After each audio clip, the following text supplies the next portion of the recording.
9 o'clock. Good evening. This is The World Tonight with Rithala Shah. Ed Miliband's ruled out a coalition with the Scottish nationalists if there's a hung parliament. Mayfield and Beloved presents Camp Here and There. Episode 10, The Enemies of Labor.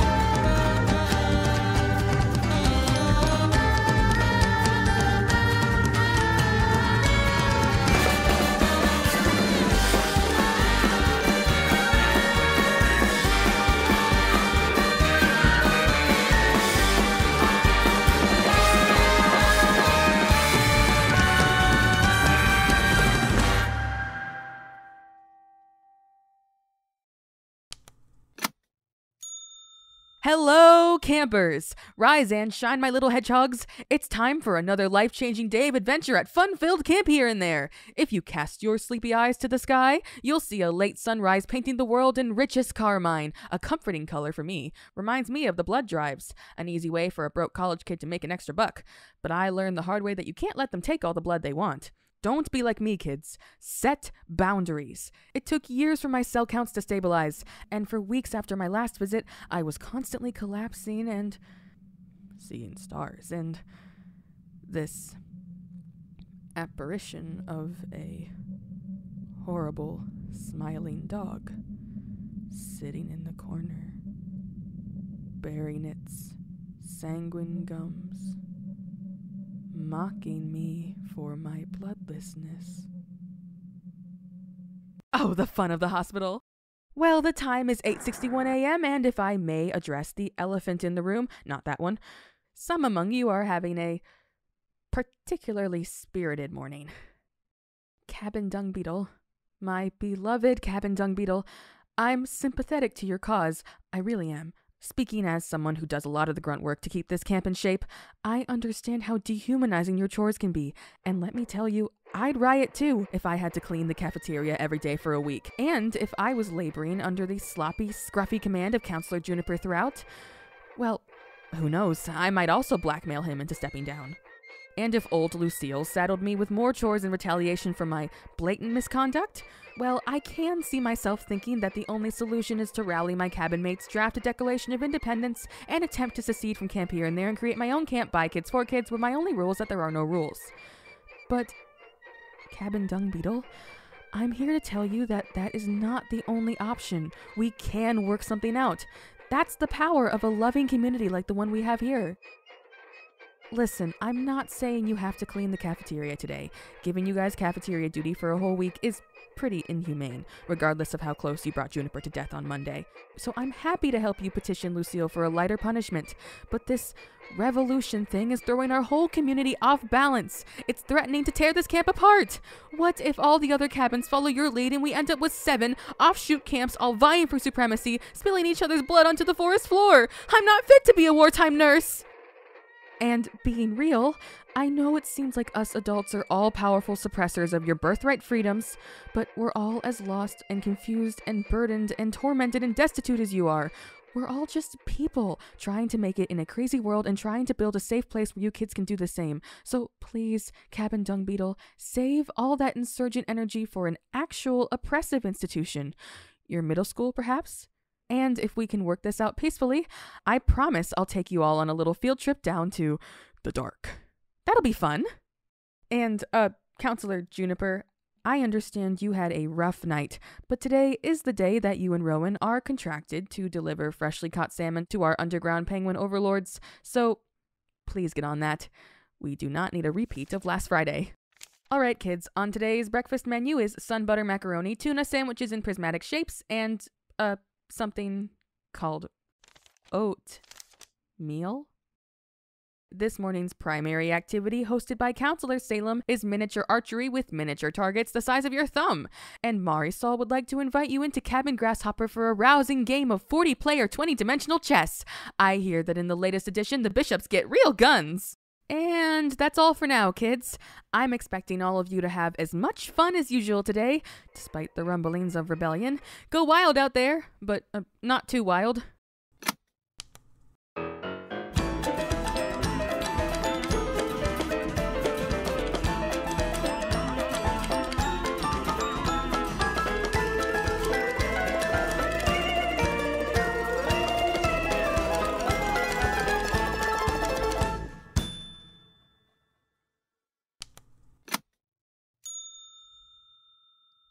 Well, hi, campers. It's 1282. The sky is churning, the earth is turning, and you kids really need to stop. Cabin dung beetle, I need you to stop. I promise I get it. I swear I do. When I was your age, I also felt like all of society was fundamentally corrupt and all of my peers were actively out to get me, and everyone who had the power to help me was negligent, incompetent, callous, and dumb at best. Sometimes I still feel that way, and under the weight of all the misery inherent to growing up, I completely understand why you would resort to sowing chaos under the banner of unrest. But there's something I've learned growing up that you all have to learn too. Lucille has a flamethrower. You have to listen to what she says. In case any of you kids got really into 20-dimensional chess and missed the events of this morning, here's the 404. This morning, the independence movement blossomed into an all-out revolutionary war with the cabin dung beetle kids on one side and Lucille on the other. It began when the kids barricaded themselves in the creativity cabin, forcing the door shut with hot glue and taking Counselor Warren hostage. While Lucille sent wave after fruitless wave of magically animated wooden dolls to try and break the door down, the kids forced Warren to help them craft picketing signs. Signs with slogans like, "Here and there is unfair," and "No sanitation without representation," and "One day you will need your children to take care of you, and you had better pray that on that day they do not remember the ways you failed them." I think Natsume did that one. Great job, very creative. Anyway, when the cabin dung beetle kids emerged from their makeshift fortress and began picketing, Lucille stepped out of the administrative building with her flamethrower and fired off a few sharp spurts of flame over the kids' heads. That's when things escalated to all-out war. The cabin dung beetle kids split off into groups and retaliated in a number of ways. Some of them took miniature bows and arrows from the miniature archery course and fired on the administrative building en masse, creating dozens of tiny little nicks in the wooden exterior. Some of them invaded the cafeteria, stole the food that Matthew was preparing specifically for the counselors, and distributed it amongst the rest of you campers. Some of them started kicking dust onto the bonfire, and one of you chained yourself to a tree? Kids, please don't drag the trees into this. So now Lucille is whipping out the big guns. She says that unless Cabin Dung Beetle steps down this afternoon, nobody, that's right, nobody in camp is going to get dinner. As you can imagine, this turned the whole camp in on itself, and now the conflict is between the loyalists, who want dinner, and the seditionists, who want fair governance. My office has seen a massive influx of injured kids, and since Jedediah is off tending to a mediation session, I've had to deal with it all by myself. Kids, please. I love your spirit, your creativity, your dedication to your cause, and I agree that Lucille's methods today have been brutal and unfair. But the camp can't handle this. If this escalates any further, I'm sure that you'll be sent back home, and they might even send a camp inspector out here. So please, just for this evening, please stop the fighting and stop the cries for revolution. I'll clean the cafeteria for you. I'll take on all the extra chores Lucille wants you to do. Tomorrow, I'll help you draft a less inflammatory declaration if you just please stop hurting each other.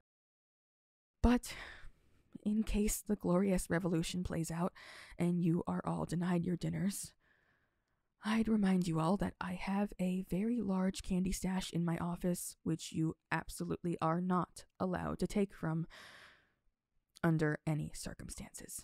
Got it? Do not sneak into my office and look for candy in the cabinet to the left of the window. I will not let you get away with that. For those of you not engaged in the ongoing civil war, Counselor Mila is hosting improv games this afternoon.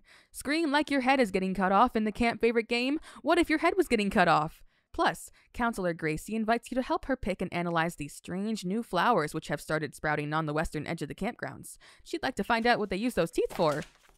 All right, campers, that's all I have for you this afternoon. Please stop getting injured. All the cots in here are taken, so you'll have to lie down on the floor. I hope to see you all in the cafeteria this evening, peacefully enjoying your dinner. All right, goodbye.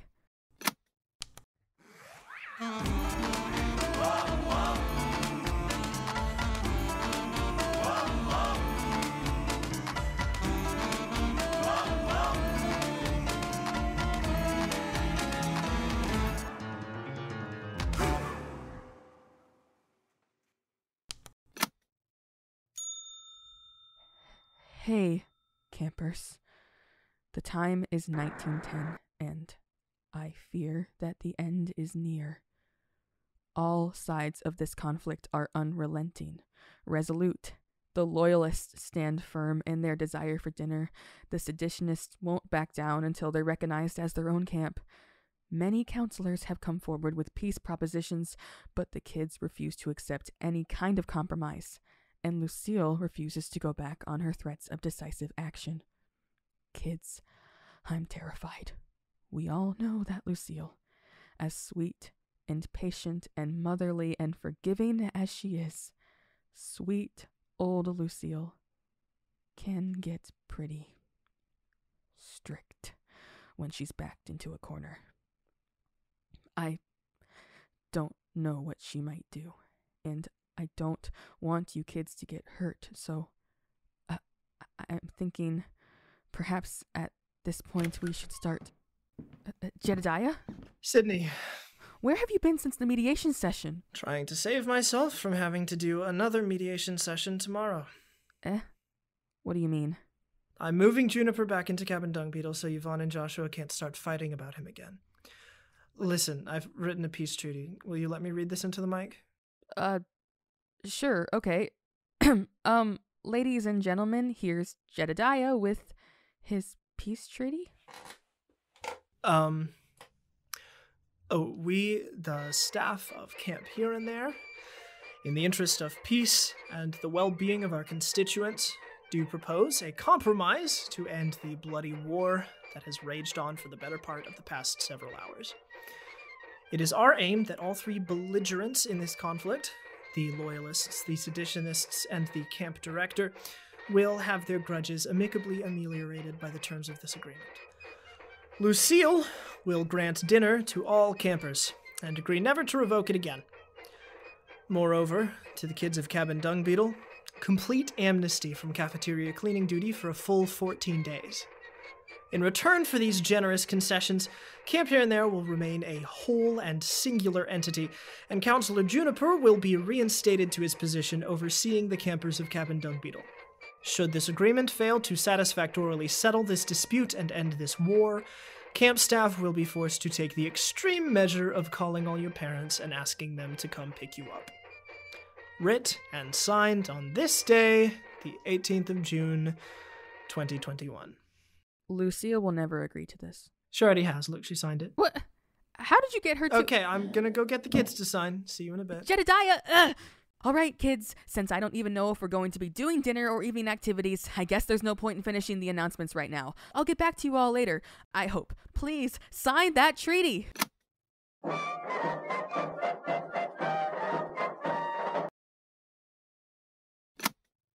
Campers, I have to say, I am so proud of all of you. It took a lot of hard work for us to get here, but we're here. Everyone is safe, everyone is staying at Camp Here and There, and everyone agreed to sign the treaty. And when Jedediah brought it out to you, you didn't even beat him up. Much. Now, I know it's been a long day and you're all eager to eat your diplomatically agreed upon dinner meals, so I won't keep you long, but I wanted to take a moment to touch on the topic of community. The reason we got out of this mess is because we all care about each other. Heck, the reason we got into this mess is because we care about each other. That's right, because when you're angry at someone, you care what they do and what they say. That's a community, a group of people who care about what everyone else does. We care because we have to, because we affect one another's lives, because we are a part of one another's lives, because we all, together, have lives that all overlap and coalesce into this big, amorphous idea we call life. What I'm saying is that during this summer, here at camp, we're all basically sharing one life. 7 cabins, 14 counselors, 2 co-nurses, 130 kids, and one life. Camp here and there, where your life is mine. Does that make sense? Sydney, what the hell are you talking about? Okay, let me try to rephrase this. There's no single universal experience of existence, but human beings have this universal concept of life regardless. No, Sydney, explain it to me later. You should let the kids eat. Right. Sorry. Kids, come to my office after dinner and I'll explain to you about life. In the meantime, Matthew has mixed up a delicious cauldron of cotton soup for you kids to enjoy. It's a bit of an acquired texture, that dish, but it should help mend the kids who visited the teeth flowers this afternoon. On that note, update to camp policy: do not approach the teeth flowers. Look around at some of your fellow campers and you'll figure out why. Actually, on second thought, do not look at the campers who have interacted with the teeth flowers. Oh, and Matthew made potato cake for dessert. And tonight's activity is night swim. Very different from day swim. You're not allowed in the water during night swim. All right, kids, have fun. Oh, and one more thing. Counselor Soren of Cabin Ladybug wished me to inform you that he now has all the stones he needs. So there's no need to help him find new ones. One does wonder what he needs all those stones for, but probably nothing that will have any consequences for anyone in camp in the near future. But still, it's curious. Okay, campers, enjoy your dinner.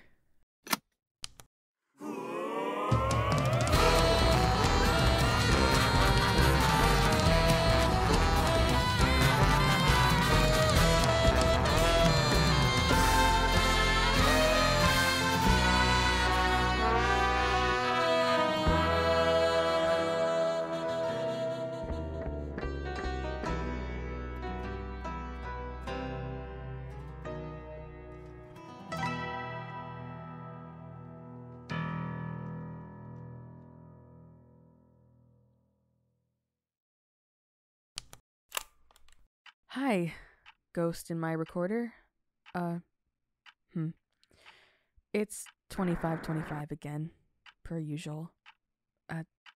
Today was, well, uneventful in a certain way. I mean, there was no chemical flood, no exotic animal attack, no great prophecy of doom from the sky. Just kids being rambunctious and Lucille being Lucille.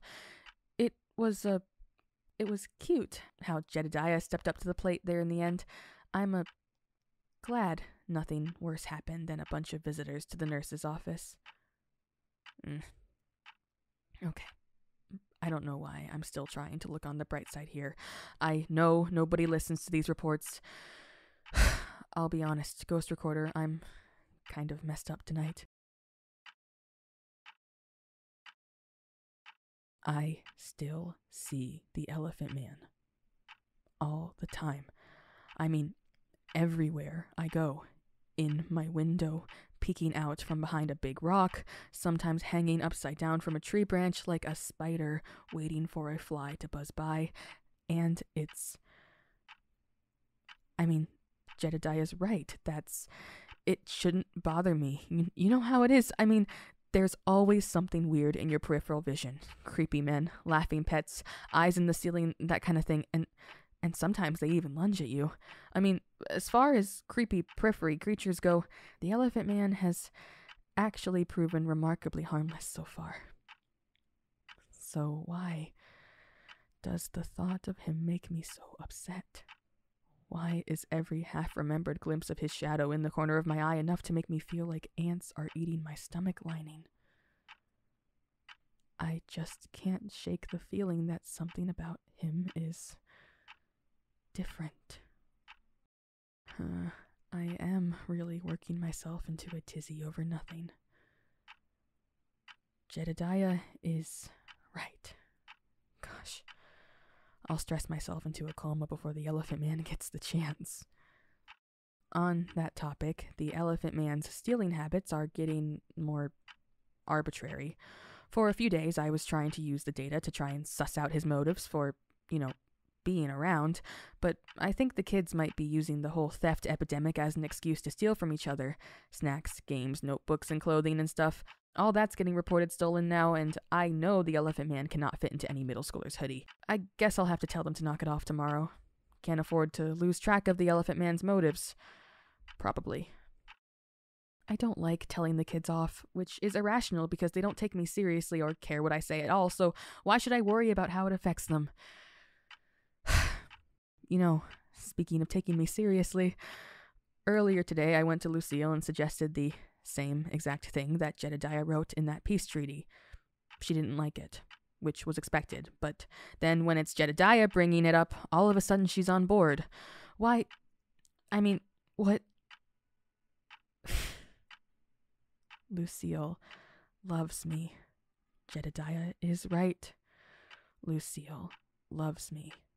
Jedediah is right. Jedediah loves me. Lucille is right. I'm tired.